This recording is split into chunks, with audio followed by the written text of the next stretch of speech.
Olá pessoal, sejam todos muito bem-vindos a mais um vídeo aqui do nosso canal Drusila. E para aqueles que ainda não me conhecem, sou a Drusila, especialista em processos e técnicas de química, né, em cabelos afros, em cabelos étnicos, porque não existe nenhuma química feita para nenhum tipo de cabelos. O que existe são adaptações. O maior exemplo disso é a química do beleza natural, o super relaxamento, que muitas pessoas relatam terem ido até lá para sair com seus cabelos cacheados, para fazer um cacheamento. E, no entanto, saíram com cabelos lisos. O que é que houve?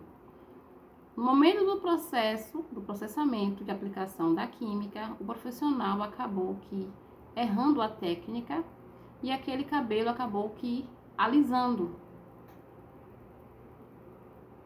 Então, o que é que acontece, pessoal? Qualquer química, desde os hidróxidos, as amônias, assim também como os ácidos, são possíveis você fazer vários tipos de transformações, desde que você saiba fazer o processo da química, porque não é somente você passar a química no cabelo, tem todo um processo e uma técnica.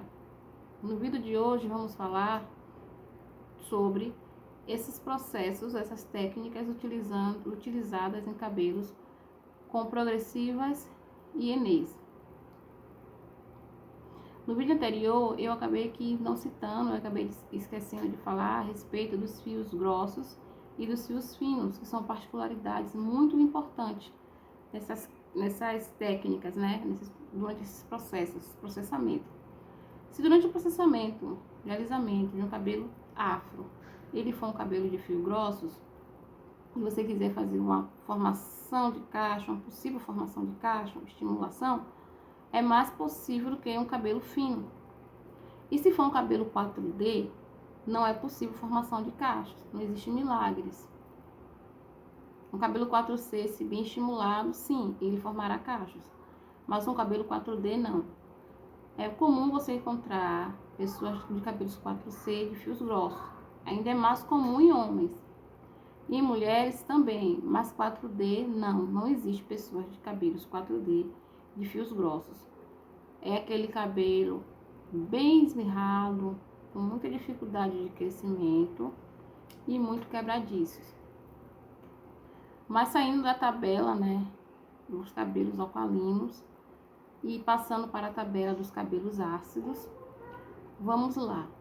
Como é que é feito o processo de alisamento de um cabelo com progressivas? Vamos iniciar com as progressivas. A gente sabe que 50% do resultado depende do produto e mais 50% depende do processo de pranchamento desse cabelo. É necessário que você tenha uma prancha certa, adequada, para que você esteja fazendo todo esse processo, toda essa técnica. Existe hoje no mercado pranchas com a temperatura superiores a 400 graus. Eu sou a favor do uso, desde que o profissional se atente à quantidade de vezes que ele estará passando essa prancha numa mecha fina.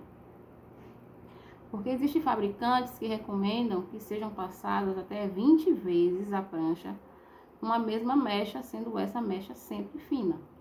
Então, se uma prancha ela tem uma temperatura superior a 400 graus, esse profissional não vai passar 20 vezes, ele vai diminuir essa metade devido à temperatura da prancha.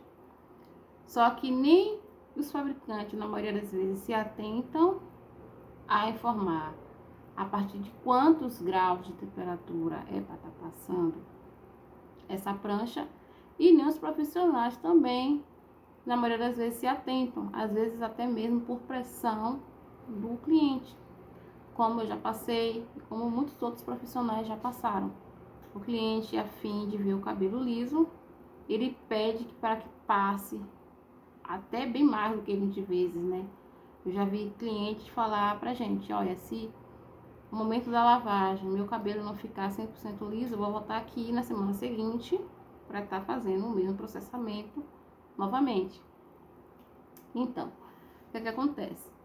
Quando você termina de fazer o processamento, e você esperou os 40 minutos a 1 hora com o produto no cabelo e fez toda aquela parte de chapamento, que é um alisamento mecânico que é feito com a prancha, seu cabelo tornou-se estático, um alisamento estático.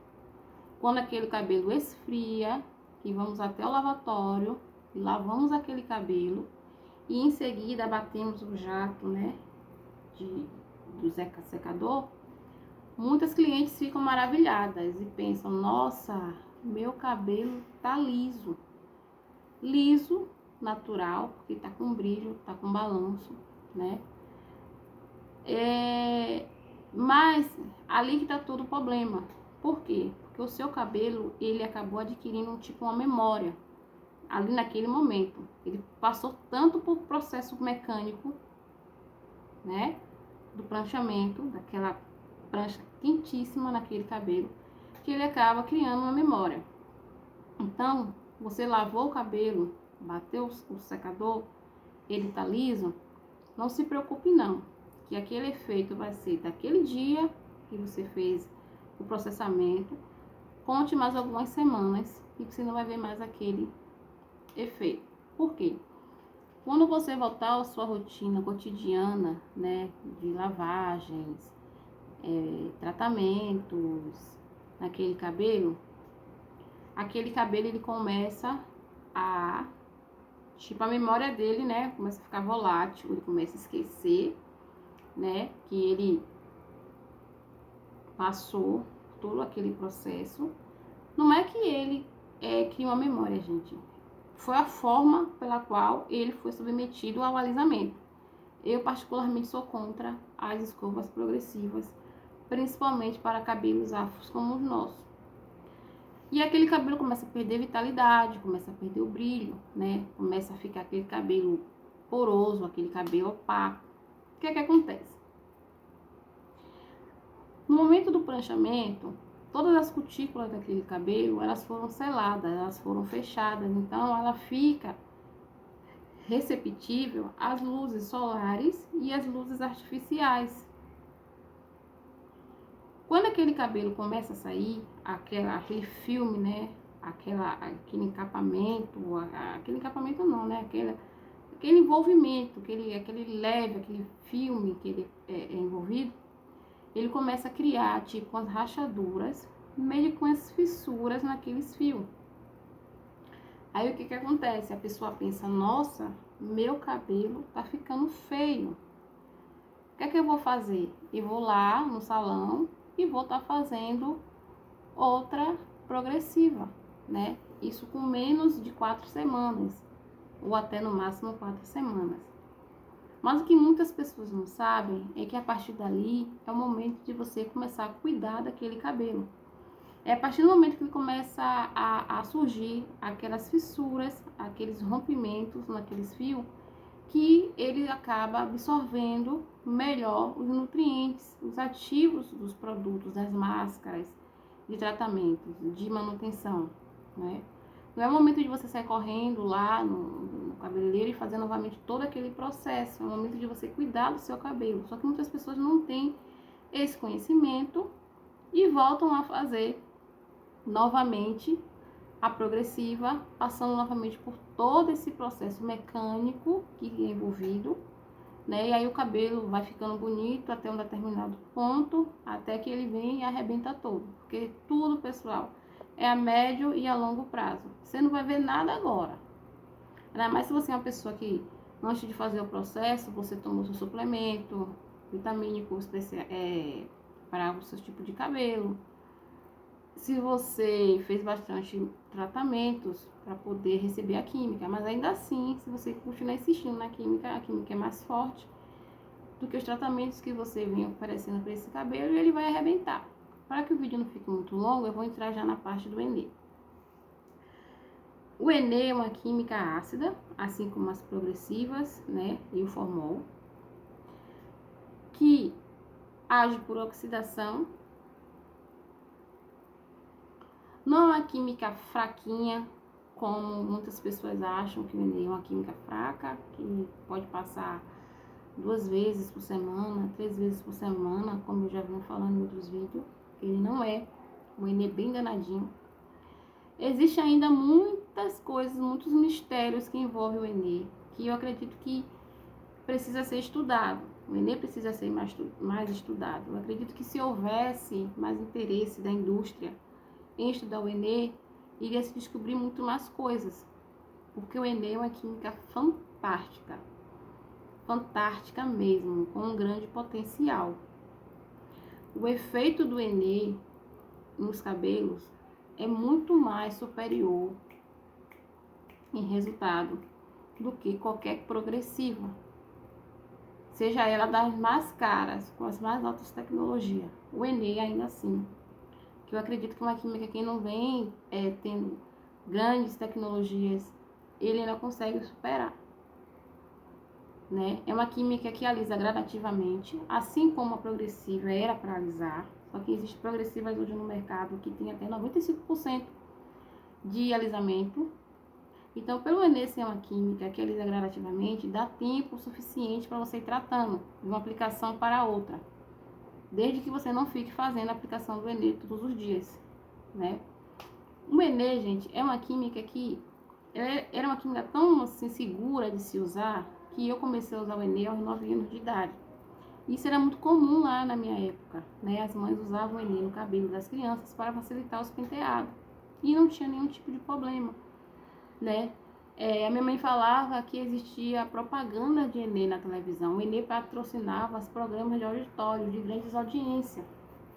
Só que de 30 anos para cá, 35 anos para cá, o Enem foi sendo ultrapassado, não em qualidade, mas em concorrência com outras químicas, né?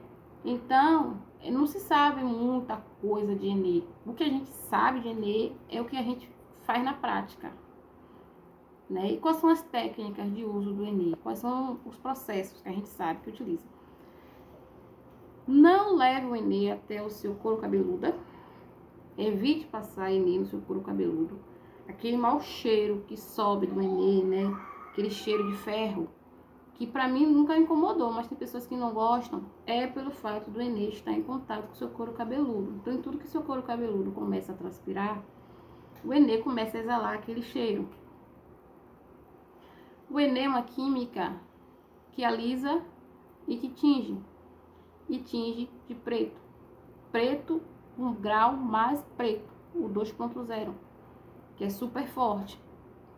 Como eu havia falado em outro vídeo, não faz, pessoal, 2 vezes, 3 vezes por semana. Você vai estar como se você estivesse pegando uma tinta preta, bem preta, e estivesse pintando o seu cabelo 2 vezes por semana. É óbvio que esse cabelo vai enfraquecer e ele vai arrebentar. Entendeu? O Enem, quando misturado com... Tem gente que mistura o Enem com leite. Minha mãe misturava o Enem com paquetá, tablete de Santo Antônio, e naquele tempo não tinha nenhum tipo de problema com ela. Minha mãe viveu durante muitos anos usando o Enem dela e nunca teve nenhum problema. Mas dizem que esses Enem de hoje, se misturado, ele altera o pH e se torna até cancerígeno. Então, eu não aconselho. Quem faz suas misturas, coloca leite, coloca tablete de Santo Antônio, coloca natucô no Enem, né? Mistura com máscara. Eu não aconselho, porque realmente os Enem estão mudados. Não é conversinha, não. Os Enem estão mudados. Eu estou utilizando o Enezilda hoje pelo fato dele continuar com a mesma fórmula de quando ele foi criado, mesmo antes de eu ter nascido. Esse é o motivo de eu ainda estar no Enem. Mas é uma química fantástica, é uma química maravilhosa. Se você souber usar o Enem, né? O vídeo aqui já está ficando muito longo, eu vou estar encerrando. E vou estar ensinando para você as técnicas de se utilizar o Enem de forma correta. Vou estar ensinando cronograma, cuidados, para que você não venha ter quebra nem queda, como era feito lá antigamente, né? Aquelas anizadas da década de 80, da década de 90, de 70, que aquelas faziam, né? Para poder permanecer, porque o Enem, diferentemente da progressiva, que com o tempo das lavagens, dos tratamentos, ele vai saindo, Porque é como que, tipo, a progressiva em contato com a água, né? Contato com, vamos supor, você botou a hidratação, colocou um saco plástico ali naquele cabelo, e aquele tempo que fica, tem gente que passa até meia hora com o cabelo progressivado na touca, não pode, gente. Porque é como se ele ficasse engeado, ficasse aquele cabelo engeado com a água. Então, o que ele acontece? Ele fica enrugado, como que ele inchasse. Já o Enê, não. O Enê, você pode colocar ele no seu tratamento de 1 minuto, de 3 minutos, de 15 minutos, até 20, viu, pessoal? Não ultrapassa não, pelo amor de Deus. E ele vai continuar aquele cabelo com os fios encorpados, preto e brilhosos. Então, é o que eu tenho para passar para vocês por hoje. E assim que Deus permitir, nós estaremos falando mais sobre o Enê, assim como os hidróxidos. Eu vou estar fazendo um vídeo sobre os 4 tipos de hidróxidos, assim como a amônia. Inclusive a glândula está lançando aí mais um relaxamento, que eu fiquei sabendo que é a base de amônia, mas com pH mais baixo do que o tioglicolato, né? E é isso que eu tenho para passar para vocês. Vocês que estão gostando do vídeo, por favor, não esqueça de dar seu like. E se gostar, fica e ativa aí no sininho de notificações e se inscrevendo. Obrigada. Tchau, tchau.